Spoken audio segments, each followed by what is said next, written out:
आता माझ्या चष्म्याची सुद्धा अडचण आहे. ते म्हणतात परळीचा चष्मेवाला. आवडलाय तर घेऊन जा. चष्मा पण आपलाच आहे ना. बीड जिल्ह्यात सध्या गॉगलची हवा आहे. गॉगलवरून सुरू झालेलं वादळ आता गॉगल आणि घोड्यावर आलंय.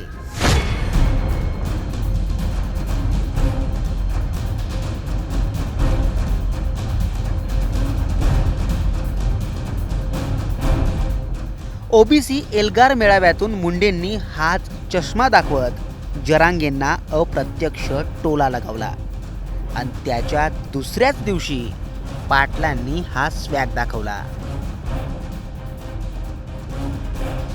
पाटील आधी घोड्यावर बसले, नंतर त्यांना एकानं चष्मा दिला आणि चष्मा घेताना पाटलांनी व्याजासकट हिशोब चुकता केला.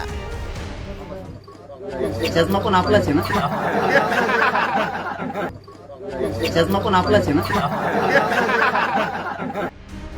आता पाटलांचं हे वाक्य कुणासाठी होतं आणि यातून त्यांनी कुणाला टोला लगावला हे काय कुणाला सांगायची गरज नाहीये, कारण त्याच्या आदल्याच दिवशी धनुभाऊ काय बोलले होते ते तुम्ही ऐकलंच असेल. आता माझ्या चष्म्याची सुद्धा अडचण आहे.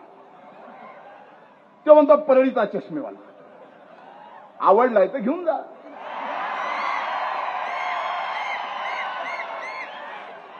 पण ओपून दिसल का नाही मला माहित नाही.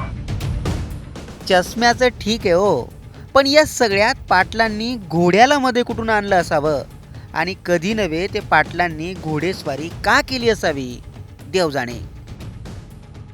पण या कलगीतुऱ्यातून एक गोष्ट मात्र क्लिअर झाली आहे. आता चष्मा असो, गमछा असो अथवा मफलर असो, प्रत्येक गोष्टीचा हिशोब चुकता केला जाईल.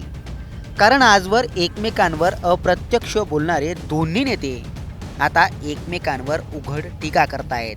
त्यामुळे येणाऱ्या काळात या वादात कशा कशाची एंट्री होते ते पाहणं महत्त्वाचं ठरणार आहे. तुम्हाला याबाबत काय वाटतं? कमेंट करून नक्की कळवा.